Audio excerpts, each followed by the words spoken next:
മരിച്ചവർക്ക് വേണ്ടി പ്രാർത്ഥിച്ചാൽ മരിച്ചവരുടെ ആത്മാവിന് നിത്യശാന്തി കിട്ടുമോ?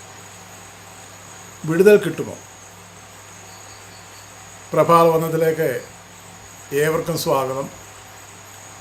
നല്ലൊരു പ്രഭാതത്തെ കാണുവാൻ വീണ്ടും നമുക്ക് ആയുസിനെ ശേഷിപ്പിച്ചേക്കുകയാണ്. കഴിഞ്ഞ രാത്രി ഉറങ്ങാൻ കിടന്ന അനേകർ ഈ പ്രഭാതത്തിൽ ഉണരാതെ ഈ ലോകത്തിൽ നിന്ന് മാറ്റപ്പെട്ടു പോയി. എന്നാൽ അവരുടെ നടുവിൽ വീണ്ടും ഒരു പ്രഭാതത്തെ കാണുവാനും തമ്പുരാനെ സ്തുതിക്കുവാനും നമുക്കൊരു ദിവസം കൂടെ ശേഷിപ്പിച്ചു തന്നേക്കാണ്. അതിനായി ദൈവത്തെ സ്തുതിക്കണം. നമ്മളിന്ന് അല്പനേരം ചിന്തിക്കുന്ന ദൈവത്തിൻ്റെ വചനം, മരിച്ചവർക്ക് വേണ്ടി പ്രാർത്ഥിക്കണം. മരിച്ചവർക്ക് വേണ്ടി പ്രാർത്ഥിച്ചാൽ അവരുടെ ആത്മാവിന് വിടുതൽ കിട്ടുമോ? അനേക സഭകളും അനേക വ്യക്തികളും ഇന്ന് മരിച്ചവർക്ക് വേണ്ടി പ്രാർത്ഥിക്കണമെന്ന് ഇന്ന് പഠിപ്പിക്കുന്നുണ്ട്. പക്ഷേ അവർ പഠിപ്പിക്കുന്നത് എന്താണെന്ന് അവർ തന്നെ അത് ഗ്രഹിക്കാതെയാണ് പഠിപ്പിക്കുന്നത്. ചില സഭകളും ചില സമുദായങ്ങളൊക്കെയും അങ്ങനെ ചെയ്യിക്കുകയും ചെയ്യുന്നുണ്ട്. മരിച്ചവർക്ക് വേണ്ടി പ്രാർത്ഥിച്ചാൽ എങ്ങനെയാണ് അവരുടെ ആത്മാവിന് വിടുതൽ ലഭിക്കുന്നത്? കാരണം യഹോവയായ ദൈവം മനുഷ്യനെ മണ്ണിൽ നിന്ന് എടുത്തത്. മണ്ണിൽ നിന്ന് മനുഷ്യൻ്റെ തൻ്റെ രൂപസാദൃശ്യത്തിൽ മനുഷ്യനെ സൃഷ്ടിക്കുമ്പോൾ മനുഷ്യൻ്റെ ജീവനില്ലായിരുന്നു. മനുഷ്യൻ മണ്ണായിരുന്നു. എന്നാൽ യഹോവയായ ദൈവം മനുഷ്യൻ്റെ മൂക്കിലേക്ക് തൻ്റെ ജീവശ്വാസം ഊതിക്കൊടുത്തപ്പോഴാണ് മനുഷ്യൻ ജീവനുള്ള ദേഹിയായി തീർന്നത്. വചനം അങ്ങനെയാണ് നമ്മളെ പഠിപ്പിക്കുന്നതും നമ്മൾ പഠിക്കുന്നതും അങ്ങനെ തന്നെയാണ്. എന്നാൽ ചില സഭകൾ പഠിപ്പിക്കുന്നത് അങ്ങനെയല്ല. മരിച്ചു കഴിഞ്ഞാൽ അവരെ അടക്കം ചെയ്യുന്ന കല്ലറയിലാണ് അവർ വിശ്രമിക്കുന്നത്. എങ്ങനെയാണ് അവർ വിശ്രമിക്കുന്നത്? കാരണം മരിച്ച ഒരു ജഡത്തിന്മേൽ നിന്ന് ആ മരണത്തോടു കൂടി ആ ജഡത്തിൻ്റെ ചലനം നഷ്ടപ്പെടുകയാണ്. ആ ജഡത്തിൻ്റെ ജീവൻ നഷ്ടപ്പെടുകയാണ്. ജീവശ്വാസം മൂക്കിലേക്ക് ഊതിക്കൊടുത്ത ആ ജീവൻ്റെ ഉടയവൻ യഹോവയാണ് ദൈവം. ആ ദൈവത്തിൻ്റെ സന്നിധിയിലേക്ക് ഈ ആത്മാവ് തിരിച്ച് ചെല്ലുകയാണ്. കൊടുത്തതാരാണ്? ദൈവമാണ് കൊടുത്തത്. അപ്പോൾ ആത്മാവ് ദൈവത്തിൻ്റെ സന്നിധിയിലേക്ക്, കാരണം കൊടുത്ത ഉടയവൻ്റെ സന്നിധിയിലേക്കാണ് അത് മടങ്ങിച്ചെല്ലുന്നത്. എന്നാൽ ഇന്ന് പഠിപ്പിക്കുന്നത് അങ്ങനെയല്ല. മരിച്ചവർക്ക് വേണ്ടി നിങ്ങൾ പ്രാർത്ഥിക്കണം. അവർക്കെന്തെങ്കിലും കുറവുകളും പാവങ്ങളും അവരുടെ പോരായ്മ ഉണ്ടെങ്കിൽ നിങ്ങളുടെ പ്രാർത്ഥന കൊണ്ട് അവർക്കൊരു വിടുതൽ കിട്ടും. പ്രിയപ്പെട്ടവരെ, ഒരിക്കൽ പോലുമില്ല അങ്ങനെ ചിന്തിക്കരുത്. ഇന്ന് അനേക വ്യക്തികൾ പഠിപ്പിക്കുന്നു. എന്നാൽ കർത്താവിൻ്റെ വചനം പറയുന്ന ഒരു കാര്യമുണ്ട്. മത്തായി ശ്ലീഹ എഴുതിയ സുവിശേഷത്തിൽ ഇങ്ങനെ വായിക്കുന്നു: അല്ലയോ പുരോഹിതന്മാരെ, നിങ്ങൾക്ക് കഷ്ടം. എന്താണ്? നിങ്ങൾ ഭാരമേറിയ ചുമട് മനുഷ്യൻ്റെ ചുമലിൽ വെച്ചു കൊടുത്തിട്ട് നിങ്ങൾ അവരെ കൊണ്ട് പാപം ചെയ്യിക്കുന്നു. ഭാരമേറിയ ചുമട്. കാരണം ചെയ്യാൻ പാടില്ലാത്ത കാര്യങ്ങളെ ചെയ്യിച്ചിട്ട് അവരെ കൊണ്ട് പാപം ചെയ്യിക്കുന്നു.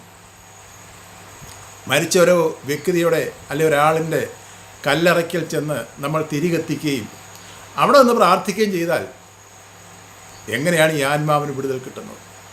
കാരണം ഈ മനുഷ്യൻ അതാരുമായിക്കോട്ടെ ജീവിച്ചിരുന്ന കാലത്ത് ചെയ്ത പ്രവൃത്തിക്ക് ഫലം കിട്ടുകയുള്ളൂ. മരിച്ചതിന് ശേഷം നമ്മളെ എന്ത് ക്രിയകളും പ്രതിക്രിയകളും എന്തെല്ലാം ചെയ്തെന്ന് പറഞ്ഞാലും യാതൊരു പ്രയോജനവും കിട്ടുകയില്ല. വചനം അങ്ങനെയാണ് പഠിക്കുന്നതും പഠിപ്പിക്കുന്നതും. പക്ഷേ ഇന്ന് ഞാൻ പറഞ്ഞല്ലോ, ചില സഭകൾ ഇന്ന് അതിന് നേരെ എതിരായിട്ടാണ് പഠിപ്പിക്കുന്നത്. നിങ്ങൾ ആണ്ടിലൊരിക്കലെങ്കിലും ചെന്ന് നിങ്ങളെ അടക്കിയവർ വിശ്രമിക്കുന്നു. എവിടെ അവർ വിശ്രമിക്കുന്നത്? അവരെ അടക്കി 6 മാസം ഒരു വർഷം കഴിയുമ്പോൾ അവർ മണ്ണോട് മണ്ണ് ചേർന്നു. മണ്ണിൽ നിന്നെടുത്ത മനുഷ്യൻ മണ്ണിലേക്ക് ലയിച്ച് ചേരുകയാണ്. അപ്പോൾ അവരവിടെ ഇല്ല, തീർന്നു. അവരുടെ ജഡം ആ മണ്ണിൽ ലയിച്ചു. അതാണ് മനുഷ്യ, നീ മണ്ണാകുന്നു, നീ മണ്ണിലേക്ക് മടങ്ങുന്നു. അതെ, പക്ഷെ ജീവൻ തമ്പുരാൻ തന്നു കഴിഞ്ഞപ്പോൾ നമ്മൾ ജീവനുള്ള ദേഹിയായി തീർന്നു. എന്നാൽ നമ്മുടെ ജഡത്തിന്മേൽ നിന്ന് ആ ജീവൻ നഷ്ടപ്പെട്ട് കഴിയുമ്പോൾ ആ ജഡം വെറും മണ്ണായി. അതുകൊണ്ട് പ്രിയപ്പെട്ടവരെ, ആവശ്യമില്ലാത്ത കാര്യങ്ങൾ നമ്മൾ ചിന്തിക്കുകയും ചെയ്യുകയും ചെയ്തു. നമ്മൾ എന്തെല്ലാം ക്രിയകളും പ്രതിക്രിയകളും ചെയ്താലും മരിച്ചവരുടെ ആത്മാവിന് യാതൊരു പ്രയോജനവും ഉണ്ടാകില്ല. അവർ ഈ ലോകത്തിൽ എന്തെല്ലാം ചെയ്തോ അതിൻ്റെ ഫലം മാത്രമേ അവർക്ക് കിട്ടുകയുള്ളൂ. നല്ലത് ചെയ്താൽ നല്ലതിൻ്റെ ഫലം കിട്ടും. തെറ്റായ രീതിയിൽ കൂടെ ജീവിച്ചു കഴിഞ്ഞാൽ ആ തെറ്റായ രീതിക്കുള്ളതായ ഫലമേ മാത്രമേ കിട്ടുകയുള്ളൂ. കർത്താവിൻ്റെ വചനം പറയും, നിങ്ങൾ ചെയ്ത പ്രവൃത്തിക്ക് ഫലം നിങ്ങൾക്ക് ലഭിക്കും. അത് നല്ലതായാലും അഴുക്കായാലും നിങ്ങൾ ചെയ്ത പ്രവൃത്തിക്ക് ഫലം നിങ്ങൾക്ക് ലഭിക്കും.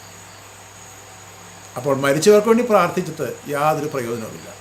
ജീവിച്ചിരിക്കുന്നവർക്ക് വേണ്ടി പ്രാർത്ഥിക്കണം. ജീവിച്ചിരിക്കുന്നവർക്ക് വേണ്ടി നമ്മൾ പ്രാർത്ഥിക്കുകയും നമ്മൾ പ്രയത്നിക്കുകയും ചെയ്യണം. അതാണ് കർത്താവ് പഠിപ്പിച്ചേക്കുന്നത്. ഒരിക്കൽ യേശുവിനോട് കർത്താവായ യേശുവിന് ശിഷ്യന്മാർ ഒത്തിരി ഉണ്ടായിരുന്നു.